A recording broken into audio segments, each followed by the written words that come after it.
আসসালামু আলাইকুম সুপ্রিয় শিক্ষার্থী বন্ধুরা, আবারও চলে আসলাম তোমাদের মাঝে একটি অনলাইন ক্লাস নিয়ে। আজকে আমরা একটি ব্যতিক্রমধর্মী একটা ক্লাস নিব, যেটাকে বলবো আমি সংক্ষেপে এক্সাম রুম টেকনিক ক্লাস। আমরা বিগত ক্লাসগুলোতে উপযোগ নিয়ে ধারাবাহিক আলোচনা করেছি এবং তোমাদেরকে বলেছিলাম প্রতি বৎসর প্রত্যেকটা বোর্ডে উপযোগ থেকে সৃজনশীল 10 মার্কসের একটা প্রশ্ন এসে থাকে। সেই দৃষ্টিকোণ থেকে আজ আমি তোমাদেরকে সেই উপযোগ নিয়ে দুইটি প্রশ্নের সমাধান উপহার দিব। আমরা দেখতে পাচ্ছি বোর্ডে ঢাকা বোর্ডের একটি প্রশ্ন এবং ময়মনসিংহ বোর্ডের আরেকটি প্রশ্ন। আমরা আজকে এই দুইটি প্রশ্নের সলভ ক্লাস করব। আমরা দেখব কিভাবে পরীক্ষায় সৃজনশীল প্রশ্ন আসলে কম সময়ে সহজে উত্তরগুলো দেওয়া যায়, সেই টেকনিকগুলো আমরা আজকে শিখব। বন্ধুরা, তাহলে চলে আসে আমাদের মূল পয়েন্টে। আমরা দেখতে পাচ্ছি 1 নম্বর প্রশ্নে ঢাকা বোর্ডের একটি সূচি দেওয়া রয়েছে, সেটা থেকে বিভিন্ন প্রশ্ন রয়েছে। আমরা উদ্দীপক দেখতে পাচ্ছি টোটাল ইউটিলিটির 2টি ঘর খালি রয়েছে, মার্জিনাল ইউটিলিটির 2টি ঘর খালি রয়েছে। আমাদেরকে এই খালি ঘরটি আমাদেরকে পূরণ করতে হবে। বন্ধুরা, আমরা সৃজনশীল প্রশ্নের ঢাকা বোর্ডের প্রশ্নের খ নম্বর প্রশ্ন হচ্ছে পরিবর্তক দ্রব্য কি। আমরা বিগত ক্লাসগুলোতে আলোচনা করেছিলাম যে পরিবর্তক দ্রব্য কাকে বলে, বিস্তারিত আলোচনা করেছি এবং পরিবর্তক দ্রব্য এবং পরিপূরক দ্রব্য কিভাবে নির্ণয় করতে হয় সেটা আমরা বিস্তারিত আলোচনা করেছি।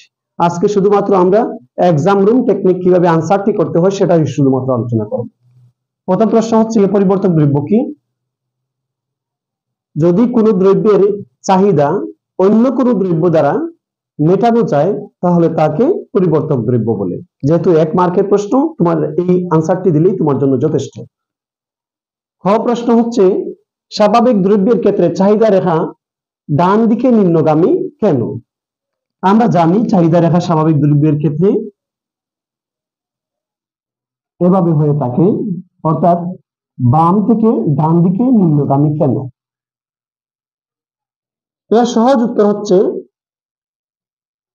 দামের সাথে চাহিদার পরিমাণের ঋণাত্মক সম্পর্ক বা বিপরীতমুখী সম্পর্কের কারণে চাহিদা রেখা বাম থেকে ডান দিকে নিম্নগামী।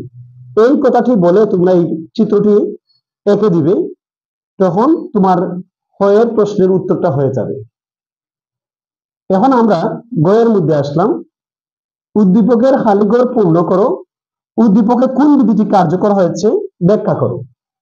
আমরা দেখতে পাচ্ছি উদ্দীপকে টোটাল ইউটিলিটির 2টি ঘর খালি রয়েছে, মার্জিনাল ইউটিলিটির 2টি ঘর খালি রয়েছে এবং এই খালি ঘরটি পূরণ করতে হবে এবং কোন বিধিটি কার্যকর হয়েছে তা তোমাদেরকে ব্যাখ্যা করতে হবে।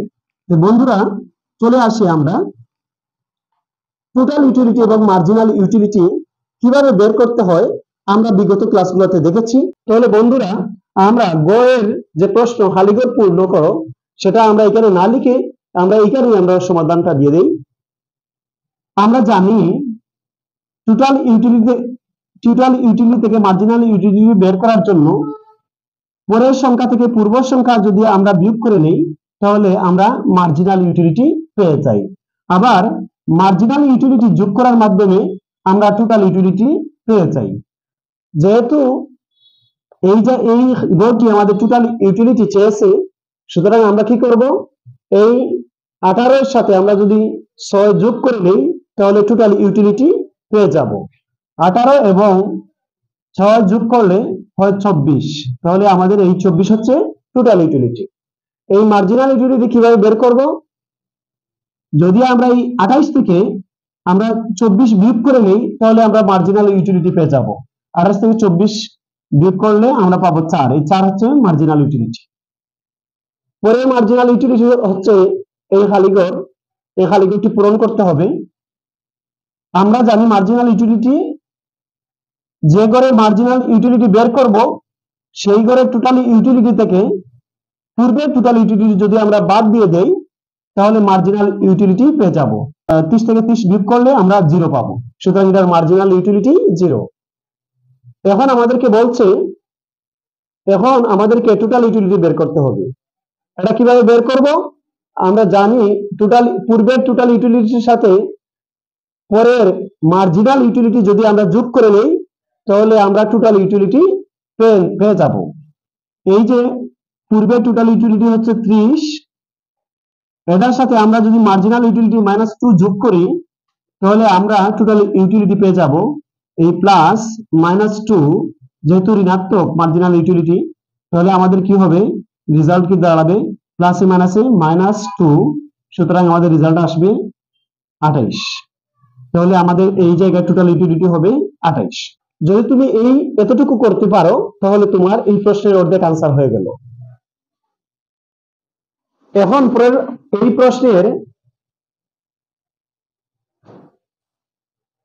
এই প্রশ্নের বাকি অংশে আমাদের আনসার করতে হবে। উদ্দীপকে কোন বিধিটি কার্যকর হয়েছে ব্যাখ্যা করো। কোন বিধিটি কার্যকর হয়েছে ব্যাখ্যা করো।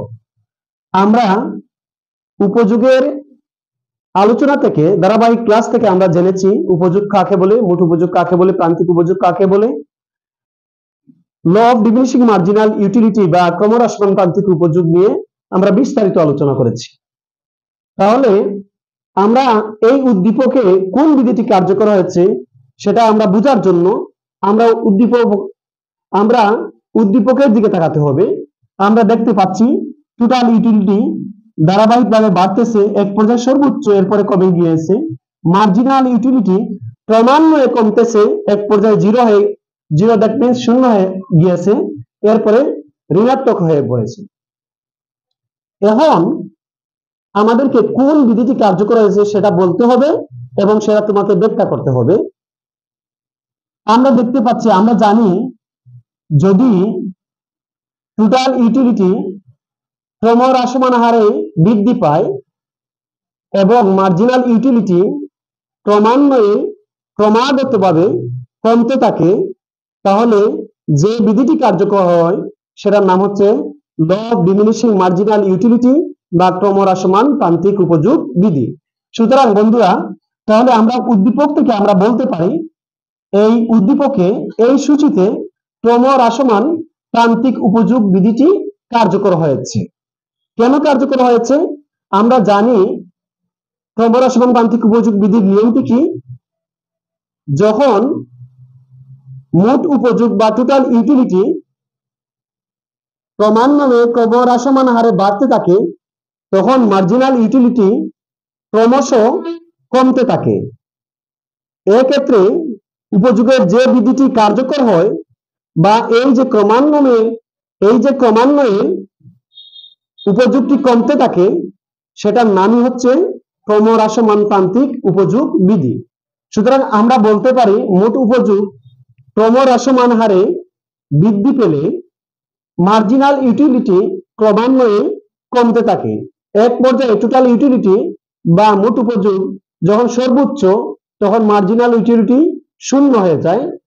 যখন টোটাল ইউটিলিটি কমতে থাকে তখন মার্জিনাল ইউটিলিটি ঋণাত্মক হয়ে যায়। তাহলে বন্ধুরা, আমরা বুঝতে পারলাম এই উদ্দীপকে law of diminishing marginal utility বা ক্রমহ্রাসমান প্রান্তিক উপযোগ বিধিটি কার্যকর হয়েছে।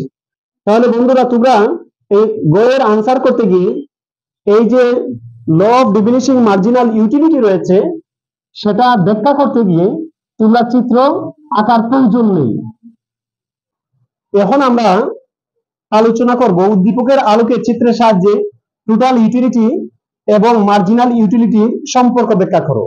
যেহেতু বলা হয়েছে চিত্রের সাহায্যে উদ্দীপক থেকে টোটাল ইউটিলিটি এবং মার্জিনাল ইউটিলিটি সম্পর্ক ব্যাখ্যা করার জন্য, সুতরাং অবশ্য এই উদ্দীপক অনুযায়ী আমাদেরকে একটি চিত্র এঁকে দেখাতে হবে, এরপরে আমাদেরকে তার সংক্ষিপ্ত ব্যাখ্যা দিতে হবে। এখন আমরা আলোচনা করব উদ্দীপকের আলোকে চিত্রের সাহায্যে টোটাল ইউটিলিটি এবং মার্জিনাল ইউটিলিটি সম্পর্ক ব্যাখ্যা করো। যেহেতু বলা হয়েছে উদ্দীপকের আলোকে চিত্রের সাহায্যে, তাহলে তোমরা প্রথমে কি করবে, এই উদ্দীপক থেকে অর্থাৎ গ যখন আনসার করেছি খালি ঘর পূর্ণ করেছি সেই খালিঘর পূর্ণ করার পরে উদ্দীপকের যে টোটাল ইউটিলিটি এবং মার্জিনাল ইউটিলিটি বের হয়েছে সে অনুযায়ী তোমরা একটি চিত্র এঁকে নেবে এবং চিত্র আঁকার পরে সংক্ষিপ্তভাবে তোমরা তার একটু ব্যাখ্যা দিয়ে দিবে। তাহলে আমি চিত্রটি এঁকে দেখাই তোমাদেরকে। প্রথমে আমরা একটি চিত্র এঁকে নেব। এটা ভূমি অক্ষে কোয়ান্টিটি অফ দা গুডস আর লম্ব অক্ষে আমরা দিয়ে দিলাম মার্জিনাল ইউটিলিটি অথবা টোটাল ইউটিলিটি, এই দুইটি দিয়ে দিলাম। আমরা দেখতে পাচ্ছি ভোগের একক 1 থেকে 7 পর্যন্ত। তাহলে আমরা এইদিকে ভোগের একক আমরা 1 থেকে 7 পর্যন্ত বসাবো। 1 2 3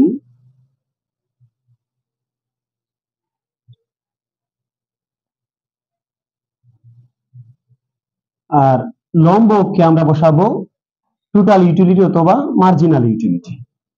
যেহেতু আমরা লম্ব অক্ষে টোটাল ইউটিলিটি এবং মার্জিনাল ইউটিলিটি সম্পর্ক দেখাতে হবে, সুতরাং আমরা এই দিকে লম্ব অক্ষে টোটাল ইউটিলিটি এবং মার্জিনাল ইউটিলিটি আমরা একসাথে দেখিয়ে দিব। যদি তোমরা একসাথে চিত্র অঙ্কন করো, দ্যাট মিন্স টোটাল ইউটিলিটি এবং মার্জিনাল ইউটিলিটি একটি চিত্রের মাধ্যমে দেখাও, তাহলে তোমরা লম্ব অক্ষে মার্জিনাল ইউটিলিটি এবং টোটাল ইউটিলিটি একসাথে দিবা। আর যদি তোমরা দুইটা চিত্রের মাধ্যমে দেখাও, তাহলে লম্ব অক্ষে তোমরা টোটাল ইউটিলিটি দিবা আর নিচের চিত্রে মার্জিনাল ইউটিলিটি দিবা লম্ব অক্ষে। যখন ভোগের পরিমাণ 1 একক তখন টোটাল ইউটিলিটি 10, টোটাল ইউটিলিটি সর্বোচ্চ 30 পর্যন্ত রয়েছে, তাহলে আমরা দিব 10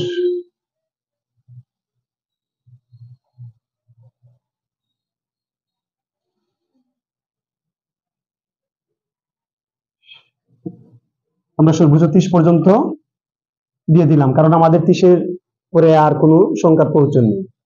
তাহলে আমরা দেখি যখন ভোগের পরিমাণ 1 একক তখন মোট উপযোগ 10 একক, যখন 1 একক মোট উপযোগ 10 একক, যখন ভোগের পরিমাণ 2 একক তখন মোট উপযোগ 18 একক, 2 একক আমরা 18 অনুমান এইখানে ধরে নিই, এই জায়গা হবে 18 একক।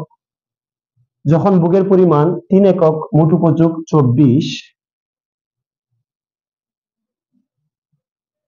আমরা এই জায়গাটা আমরা ধরে নিলাম 24, ধরে নিলাম আমরা যেহেতু এখানে হবে 25, তাহলে 24টা আমরা এই জায়গায় ধরে নিলাম।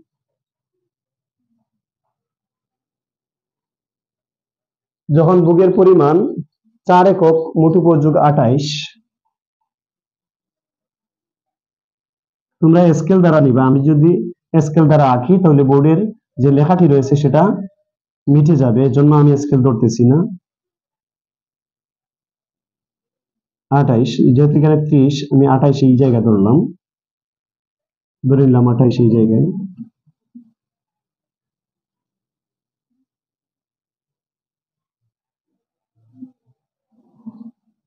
যখন ভোগের পরিমাণ 5 একক তখন 5 একক বা 5 একক তখন মোট উপযোগ 30 একক, 30 একক। যখন ভোগের পরিমাণ 6 বা 6 একক তখন মোট উপযোগ স্থির, দ্যাট মিন্স 30, এই 30ই রয়ে গিয়েছে।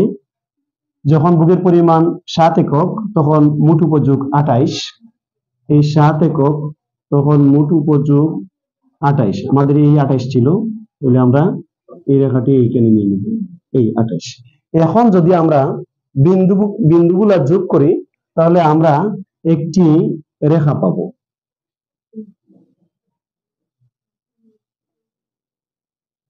আর এই যে রেখাটি পাবো সেটার নাম হবে টোটাল ইউটিলিটি। তাহলে বন্ধুরা আমরা উদ্দীপক অনুযায়ী টোটাল ইউটিলিটি এঁকে নিয়েছি। এখন আমাদের মার্জিনাল ইউটিলিটি আঁকতে হবে। মার্জিনাল ইউটিলিটি আমরা সূচি থেকে আঁকবো। যখন ভোগের পরিমাণ 1 একক তখন মার্জিনাল ইউটিলিটি 10, ধরে নিলাম এই 1 একক মার্জিনাল ইউটিলিটি 10। যেহেতু আমি পূর্বে বলেছি টোটাল ইউটিলিটি এবং মার্জিনাল ইউটিলিটি আমি একটি চিত্রের মাধ্যমে দেখাবো, সুতরাং আমি এই চিত্রের মধ্যে মার্জিনাল ইউটিলিটি এঁকে নিব। প্রথম একক তখন মার্জিনাল ইউটিলিটি 10, যখন 2 একক তখন মার্জিনাল ইউটিলিটি 8, যদি 10 এই জায়গায় থাকে তাহলে 8 ধরে নিলাম এই জায়গায়। যখন 3 একক তখন মার্জিনাল ইউটিলিটি 6,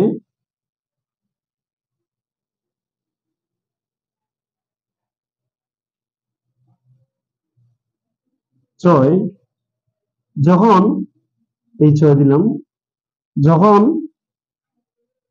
4 একক তখন মার্জিনাল ইউটিলিটি 4,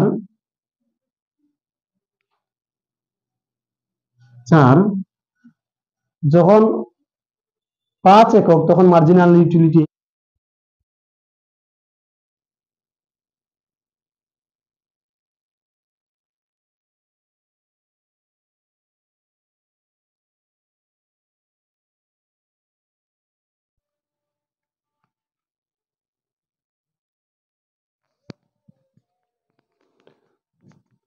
আমরা যদি এখন এই বিন্দুগুলো যোগ করি তাহলে যে রেখাটি পাবো সেটা হচ্ছে মার্জিনাল ইউটিলিটি রেখা, এবং আমরা দেখতে পাচ্ছি মার্জিনাল ইউটিলিটি রেখা বাম থেকে ডান দিকে নিম্নগামী, এমনকি বিনিয়োগকে ছেদ করে যখন নিম্ন দিকে চলে আসছে তখন মার্জিনাল ইউটিলিটি রেখা ঋণাত্মক হয়ে গেছে।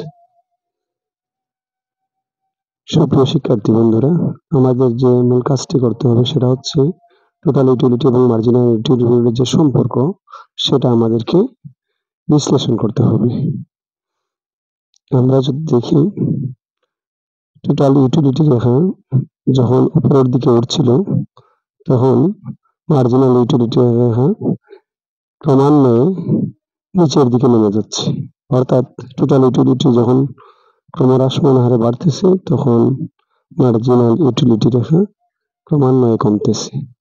আমাদেরকে এই জায়গায় মূল যে 3টি কাজ করতে হবে, টোটাল ইউটিলিটি এবং মার্জিনাল ইউটিলিটি রেখার মধ্যে যে মূল সম্পর্ক রয়েছে সেটাতে মূলত ব্যাখ্যা করতে হবে।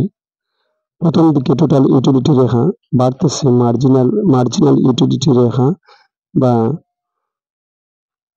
প্রান্তিক উপযোগ রেখা কমতেছে। টোটাল ইউটিলিটি যখন বাড়ে প্রান্তিক উপযোগ বা মার্জিনাল ইউটিলিটি ক্রমান্বয়ে কমতেছে। টোটাল ইউটিলিটি যখন সর্বোচ্চ 6 একক তখন মার্জিনাল ইউটিলিটি 0।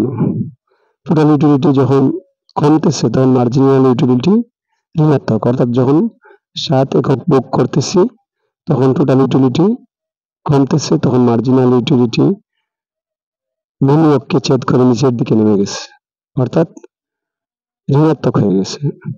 তখন দ্রব্যের দাম 0 হয়ে গেছে। যখন টোটাল ইউটিলিটি কমে নিচের দিকে নামে তখন মার্জিনাল ইউটিলিটি ঋণাত্মক হয়ে যায়। এবার আমরা আলোচনা করব ময়মনসিংহ বোর্ডের উপযোগ থেকে আসা দ্বিতীয় প্রশ্নটি। প্রথম প্রশ্নটি হচ্ছে উপযোগ কাকে বলে?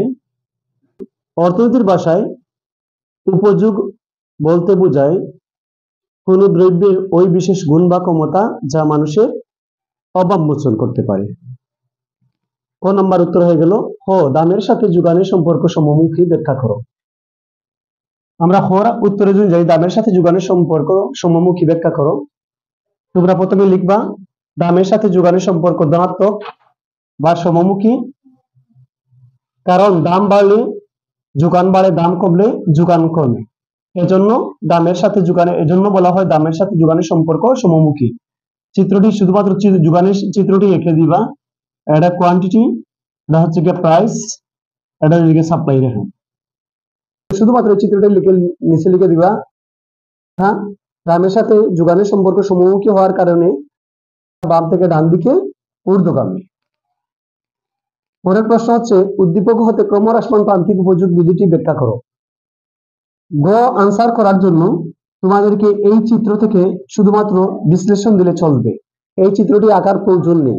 যদি তোমরা আঁকো তাহলে তোমাদের অতিরিক্ত কোনো মার্কস পাবা এমন কোনো কিছু নেই। যদি আঁকো তাহলে তোমাদের জন্য পজিটিভ দিকটা হলো বারবার প্রশ্নের দিকে তাকানো লাগবে না এবং পরীক্ষক প্রশ্ন এবং উত্তরের সাথে ম্যাচ করা বারবার প্রয়োজন হবে না। তাই তোমাদেরকে বলবো এই চিত্রটি এঁকে তোমরা বিস্তারিত ব্যাখ্যাটা শুরু করবে। আমরা গয়ের উত্তরের প্রথমে বলবো, উদ্দীপকের চিত্রটিতে ক্রমহ্রাসমান প্রান্তিক উপযোগ বিধিটি অনুসরণ করে। যেহেতু এটাতে তোমাদের 3 মার্ক, সুতরাং তোমাদেরকে কমপক্ষে একটা পেজ লিখতে হবে। এরপর গিয়ে তোমরা এই ক্রমহ্রাসমান প্রান্তিক উপযোগ বিধির সংজ্ঞাটা লিখতে হবে তোমাদেরকে। আবার বলছি, গয়ের উত্তর করার জন্য প্রথমে বলবে উদ্দীপকটি ক্রমহ্রাসমান প্রান্তিক উপযোগ বিধিটি সমর্থন করে, এরপরে চিত্রটি এঁকে নিবা, এরপরে ক্রমহ্রাসমান প্রান্তিক উপযোগ বিধির সংজ্ঞাটা দিয়ে দিবা। সংজ্ঞা দেওয়ার পরে ব্যাখ্যাটি লিখবা, একবারেই সহজ ব্যাখ্যাটি এভাবে লিখবা। আমি আবার বলছি, তোমরা এই চিত্র আঁকার পরে তোমরা ব্যাখ্যা লিখবা, যখন দ্রব্যের ভোগের পরিমাণ 5 একক, যখন মার্জিনাল ইউটিলিটি বা প্রাইস 20 এককের সমান, যখন ভোগের পরিমাণ বৃদ্ধি পেয়ে 10 একক হলো, তখন মার্জিনাল ইউটিলিটি কমে 15 একক হলো, যা বি বিন্দু দেখাচ্ছে। যখন দ্রব্যের ভোগের পরিমাণ বৃদ্ধি পেয়ে সর্বোচ্চ 15 একক হলো, তখন মার্জিনাল ইউটিলিটি 10 একক হলো, যা সি বিন্দু দেখাচ্ছে। সুতরাং আমরা দেখতে পাচ্ছি ভোগের পরিমাণ বাড়ার সাথে সাথে মার্জিনাল ইউটিলিটি ক্রমান্বয়ে কমতেছে। সুতরাং ভোগের কোনো দ্রব্য বারবার বুক করা বা কোনো দ্রব্য ক্রমাগতভাবে বুক করার ফলে মার্জিনাল ইউটিলিটি যদি ক্রমান্বয়ে কমতে থাকে, তাহলে ইহাকে ক্রমহ্রাসমান প্রান্তিক উপযোগ বিধি বলা হয়। সুতরাং উদ্দীপকটি ক্রমহ্রাসমান প্রান্তিক উপযোগ বিধি অনুসরণ করেছে। এই ব্যাখ্যাটি শেষ। পরের প্রশ্ন হচ্ছে, মার্জিনাল ইউটিলিটি রেখা ভূমি অক্ষ ছেদ করে নিচে গমন করলে দাম এবং মার্জিনাল ইউটিলিটিতে কিরূপ পরিবর্তন হবে? চিত্রটি এভাবে হবে। প্রথমে তোমরা এটার ব্যাখ্যা দেওয়ার জন্য প্রথমে চিত্রটি এঁকে নিবা। চিত্রটি এভাবে লিখবা। প্রথমে এই চিত্রটি তোমরা হুবহু এঁকে নিবা। যখন 20 তখন 5 একক, যখন 15 তখন 10 একক, যখন 10 তখন 15 একক। Quantity mu price. কিছু টেকনিক্যাল প্রবলেমের কারণে আমাদের পূর্বের রেকর্ডিংটা সম্পূর্ণ হয় নাই। আমরা উদ্দীপক দেখে হুবহু আমরা একটা চিত্র এঁকে নিলাম এবং আমরা দেখতে পাচ্ছি এই চিত্রের মধ্যে মার্জিনাল ইউটিলিটি রেখা যখন ভূমিকে ছেদ করে এভাবে নিচের দিকে চলে আসে, তখন মার্জিনাল ইউটিলিটি রেখা দেখতে পাচ্ছি আমরা ঋণাত্মক হয়ে যায়। আমরা যদি এক কথা বলি, প্রশ্ন বলছে বা জানতে চাচ্ছে, যখন মার্জিনাল ইউটিলিটি রেখাটি এই রেখাটি ভূমি অক্ষকে ছেদ করে নিচের দিকে গমন করলে দাম এবং মার্জিনাল ইউটিলিটি রেখার বা দাম এবং প্রান্তিক উপযোগের কিরূপ পরিবর্তন হয়? এক কথা এটার উত্তর হবে প্রান্তিক উপযোগ রেখা বা প্রান্তিক উপযোগ বা মার্জিনাল ইউটিলিটি ঋণাত্মক হয়ে যাবে। নিচের দিকে গমন করলে আমরা দেখতে পাচ্ছি -2, আর প্রাইস 0 হয়ে যায়, কারণ প্রাইস কখনো ঋণাত্মক হয় না। এজন্য আমরা বলবো মার্জিনাল ইউটিলিটি রেখা ভূমি অক্ষকে ছেদ করে নিচের দিকে গমন করলে মার্জিনাল ইউটিলিটি ঋণাত্মক হয়ে যায় -2, এবং প্রাইস তখন 0 ধরে নিতে হবে। আমরা দেখতে পাচ্ছি এই গ্রাফের মধ্যে, আমরা যখন ভোগের পরিমাণ 25 একক তখন মার্জিনাল ইউটিলিটি এই 0, যখন ভোগের পরিমাণ 30 একক হয়ে গেল তখন মার্জিনাল ইউটিলিটি রেখা নিচের দিকে গমন করে এবং তখন মার্জিনাল ইউটিলিটি ঋণাত্মক হয়ে যায়। সুতরাং আমরা দেখতে পাচ্ছি মার্জিনাল ইউটিলিটি রেখা ঋণাত্মক হয়ে গিয়েছে। আমরা এইভাবে চিত্র এঁকে যদি আমরা শুধুমাত্র বর্ণনা দিই, যে আমরা দেখতে পাচ্ছি ভোগের পরিমাণ বাড়ার সাথে সাথে মার্জিনাল ইউটিলিটি ক্রমান্বয়ে কমতেছে। এক পর্যায়ে ভোগের পরিমাণ যখন 25 একক তখন মার্জিনাল ইউটিলিটি 0। এরপরে যখন এই মার্জিনাল ইউটিলিটি রেখা ভূমি অক্ষ ছেদ করে নিচের দিকে গমন করে এবং ভোগের পরিমাণ যখন 30 একক তখন আমরা দেখতে পাচ্ছি মার্জিনাল ইউটিলিটি ঋণাত্মক, তখন দাম 0 হয়ে যায়।